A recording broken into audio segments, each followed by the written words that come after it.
대청호가 얼어붙자 강태공들이 몰리고 있습니다. 곳곳이 살얼음판이어서 자칫 안전사고가 우려됩니다. 코로나 팬데믹으로 교육의 패러다임도 급속도로 바뀌고 있습니다.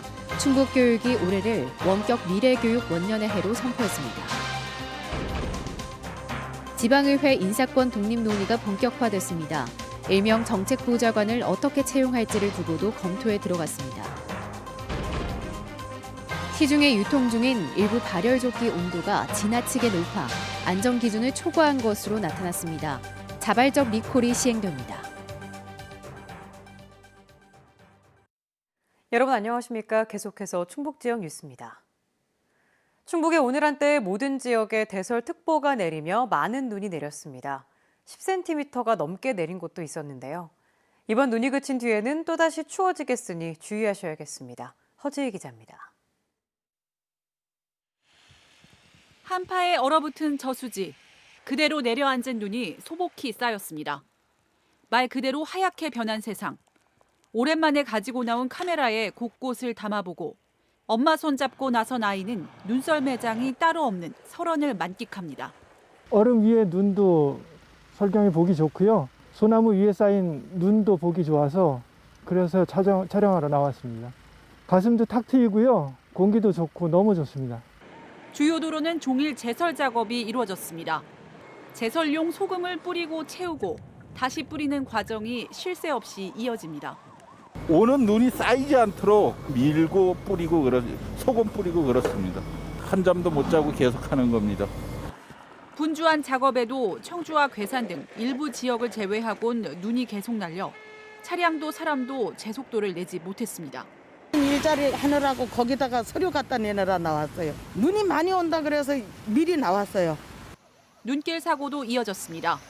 평택 제천 고속도로 제천 방향에서는 트레일러가 눈길에 미끄러져 60대 운전자가 크게 다쳤고 같은 고속도로 평택 방향과 중부 고속도로에서도 차량 단독 사고가 잇따랐습니다. 눈이 그친 뒤에는 충북 전역에 한파특보가 내리면서 춥겠습니다. 청주 기상지청은 내일 아침 기온이 오늘보다 5에서 10도가량 떨어지겠고 내린 눈이 어는 곳이 있겠다며 빙판길에 특히 유의할 것을 당부했습니다. MBC 뉴스 허지입니다.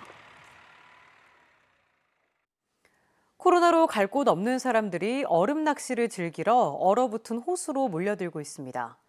큰 일교차 때문에 얼었다 녹았다를 반복 중인 호수 위 얼음판은 아주 아슬아슬한데요.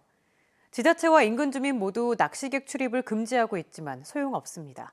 조미애 기자입니다. 얼어붙은 호수 곳곳에 구멍을 뚫어놓고 335 얼음 낚시가 한창입니다. 큰 일교차 때문에 얼었다 녹았다를 반복하면서 곳곳이 살얼음판으로 변했지만 아랑곳하지 않습니다. 애들 방학이어가지고 누가 여기 엊그저께 왔다 갔다고 하더라고요. 그래 와봤어요. 별로 위험하지 않다 그래가지고. 이걸 말 지나서부터가 논의 시기로 보면 되지. 어떤 조심해야지. 지금 아직은 괜찮아. 얼음을 직접 잘라봤습니다. 두께는 16에서 19cm 정도. 코로나19 이전 강원도의 유명 겨울축제 개장 기준인 25cm는 물론 최소 권고 기준인 20cm에도 못 미칩니다. 또 같은 두께라도 한 곳에 사람이 많이 몰리거나 해빙기 땐 더욱 위험할 수밖에 없습니다. 여기저기 파놓은 구멍도 많아 발이 빠질 위험도 높습니다. 얼음이 녹고 깨지면서 물판 천지인 호수 초입 부분은 상황이 더 심각합니다. 날씨가 풀리면서 꽁꽁 얼었던 얼음이 이렇게 녹고 있습니다. 겉으론 단단해 보이지만 지점에 따라 얼음 두께가 천차만별입니다. 며칠 전에는 호수 얼음판 위까지 진입한 SUV 차량이 얼음이 깨지면서 물에 빠져 꺼내느라 애를 먹었습니다. 동네사가 그래서 안 깨질 줄 알고 가는 감에 깨진 거예요. 그래도 거기 지 땀에 얕아가지고 가서 그래도 재미있네. 동화서 깨져서 후두가지. 2013년 트랙터를 몰고 호수 위 눈을 치우던 주민이 얼음이 깨져 숨졌고 2015년에도 인근 강을 건너던 60대가 얼음이 깨져 숨지면서 마을 축제는 중단됐습니다. 안전사고를 우려해 얼음 낚시, 썰매는 물론 출입을 금지한다는 지자체 현수막이 곳곳에 붙어 있지만 소용없습니다.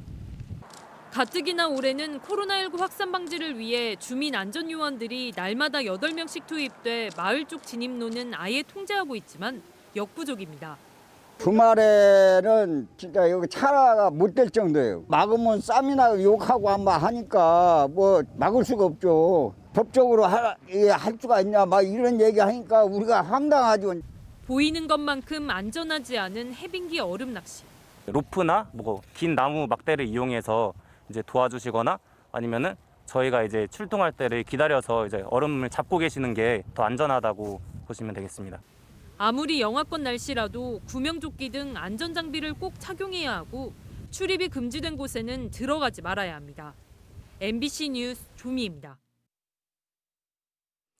코로나19 3차 확산세가 다소 누그러진 가운데 충북에서는 오늘 3명이 추가 확진됐습니다. 청주에서는 기존 확진 환자와 식당에서 접촉한 70대 등 2명이 양성 판정을 받아 지역 누적 환자가 509명이 됐습니다. 충주에서도 감염 경로가 밝혀지지 않은 60대가 몸살 증상으로 검사를 받아 지역 147번째 확진 판정을 받았습니다. 충북의 전체 누적 확진 환자는 1,476명이 됐고 지난달 확진됐던 제천 90대 환자와 이달 초 감염된 괴산 60대 환자가 잇따라 숨져 누적 사망자도 46명까지 늘었습니다. 충북형 거리두기 2단계 조치가 오늘 0시부터 2주간 연장됐습니다. 정부 안과 충북이 일부 다른 점은 집회, 공청회 등 50인 이상 모임과 행사가 전면 금지되고 2군데 이상 시도가 여는 전국 단위 행사나 시군이 참여하는 도 단위의 행사도 열 수 없습니다. 식당과 카페에서는 반드시 테이블 간 1m 이상의 거리를 두거나 칸막이 혹은 가림막을 설치해야 합니다. 도내 사회복지시설과 요양병원, 정신병원에 내려진 타시도 이동 제한 등의 방역 수칙도 유지됩니다. 지난 한 해 충북의 교육 현장은 사상 초유의 원격 수업과 코로나 수능으로 참 어려움이 많았습니다. 충청북도 교육청이 위기를 기회로 삼겠다며 올해를 미래교육의 원년으로 선포했는데요. 원격 수업 확대를 골자로 3년간 5천억 원이 넘게 투자됩니다. 김영일 기자가 보도합니다. 갑자기 찾아온 코로나19가 바꿔놓은 학교 일상. 학교 가는 날보다 집에 있는 날이 더 많았고 처음 해보는 낯선 원격 수업에 학생과 교사 모두 1년 내내 힘들었습니다. 구체적인 매뉴얼이 없기 때문에 어떠한 기준으로 출석, 결석을 처리할 것인가 그런 거에 대해서도 애매한 부분이 있고요. 접속하다가 좀 끊겼다 해가지고 선생님이 조금만 있다 접속해달라 해가지고 그런 적도 있고 개인적으로 버퍼링 같은 것도 좀 있고 해서. 충북의 원격 수업이 한층 강화됩니다. 충청북도교육청이 올해를 사람 중심의 미래교육 원년으로 선포하고 본격적인 환경 구축에 나선 겁니다. 원격 수업 확대를 위한 교육 공간 구축과 디지털 시민성 등 4가지 혁신 과제를 설정하고 2023년까지 5,300억 원을 투입합니다. 교사 연수와 지원을 통해 쌍방향 온라인 수업을 늘리고 720억 원을 들여 학생 태블릿과 노트북 장비도 구매합니다. 4차 산업혁명 시대 인공지능과 증강현실을 활용한 다양한 교육 프로그램도 운영합니다. 첨단형 그 학습 환경 구축, 공간 구축과 함께 학생들에게 디지털 시민성을 길러줘야 되겠다. 하지만 학력 격차에 대한 우려는 여전합니다. 지난해 원격 수업에서 드러난 학교별, 교사별 수업 역량 차이를 좁히지 못하고 원격 수업만 확대하면 교육 불평등이 가중될 수 있다는 겁니다. 똑같이 학습 공백이 이루어질 거고 나타날 거고 그거는 결국 학부모의 몫이 되지 않을까? 요즘 학부모들은 그렇게 생각해요. 그냥 내 새끼는 내가 알아서 챙겨야 되는 거야. 코로나19로 갑자기 속도를 내게 된 충북 미래교육의 혜택이 누구에게나 고르게 돌아갈 수 있을지 주목됩니다. MBC 뉴스 김영일입니다. 셋째 아이를 낳으면 주택자금 대출 4천만 원을 대신 갚아주는 제천시에서 처음으로 수혜자가 나왔습니다. 제천시는 지난 1일 셋째를 낳은 박주연 씨에게 화산동 주민센터에서 4천만 원 전달 기념식을 가졌습니다. 아파트를 얻으면서 1억여 원을 대출받은 박 씨에게는 4년에 걸쳐 4천만 원이 지급됩니다. 제천시는 올해부터 첫째야 150만 원, 둘째야 1,000만 원 등 최대 5,150만 원까지 주택자금 대출금을 지원하고 있습니다. 내년부터 인사권이 독립되는 충북도 의회가 새해 태스크포스팀을 구성해 본격적인 논의에 들어갔습니다. 정책 지원 전문 인력 채용 방식 등에 벌써부터 의견이 엇갈리는데 의원들의 입김을 막을 안전 장치를 어떻게 마련할지도 고민입니다. 신병관 기자입니다. 지방자치법 개정으로 내년부터 독자적인 인사권을 갖게 된 충북도의회.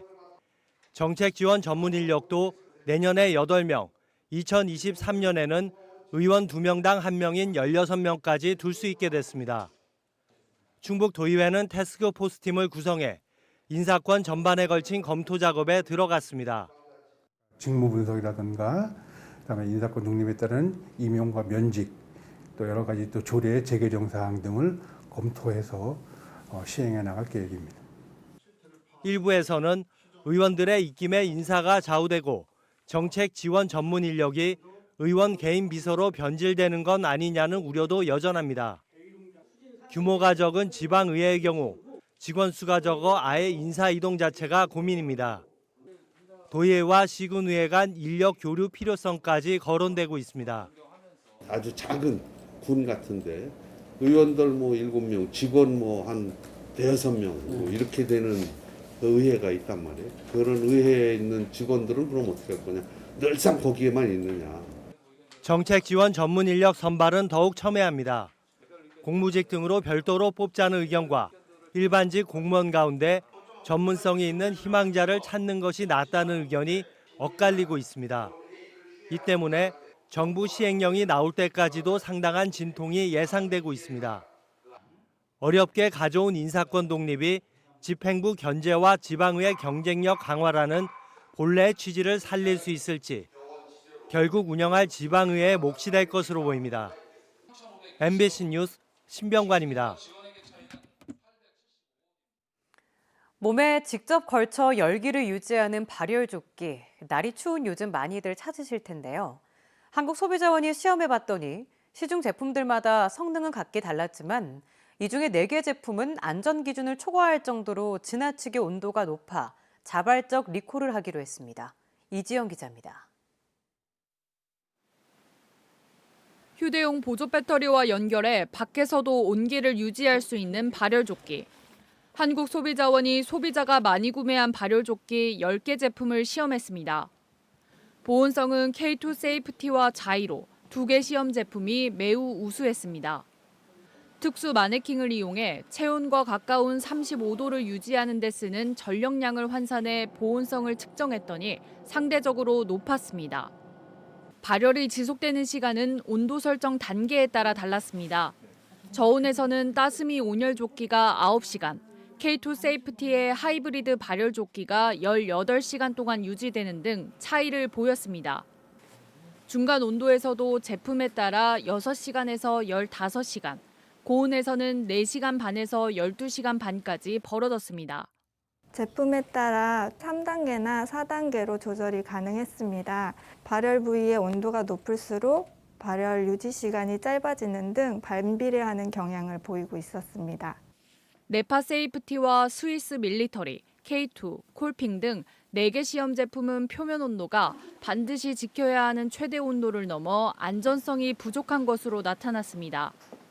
의류 전기용품 안전기준에 따라 발열조끼는 영하에서 최대 65도, 영상에서는 50도를 넘기면 안 되는데 기준을 초과했습니다. 일부 제품의 표면 온도가 의류 안전기준에 부적합한 것으로 나타났습니다. 해당 업체에서는 자발적인 리콜을 실시할 예정임을 회신해 왔습니다. 전 제품 모두 전자파 적합 인증을 받은 것으로 확인됐고 유해물질과 보조 배터리 안전성도 이상이 없었습니다. MBC 뉴스 이지연입니다. 충북보건환경연구원이 도내에서 유통되는 색조와 눈 화장품 안전성을 검사한 결과 모두 적합으로 나왔습니다. 검사 항목은 납과 수은, 비소 등 6개 중금속과 포르말데이드 성분이며 모두 화장품 안전 기준치 이내였습니다. 연구원은 길거리 매장과 대형마트에서 팔리는 110개 제품을 검사했습니다.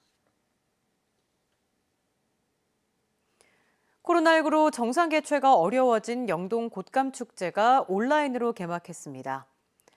영동구는 당초 기획했던 2021 영동 곶감축제를 온라인 장터로 대체해 다음 달 5일까지 19일 동안 곶감 판매를 위한 온라인 판촉 이벤트를 진행하기로 했습니다. 영동 곶감축제는 지난 2003년부터 충북의 대표 겨울축제로 이어져 왔습니다. 제천시가 지난 15일까지 모금한 고통분담 성금 13억여 원을 오는 25일 접수창구를 열어 다음 달 초에 50만 원씩 지급합니다. 대상은 식당 종사자와 택배, 청소 용역, 실직 노동자, 건설 현장과 휴폐업 업소 노동자, 노점 상인 등 2,600여 명입니다.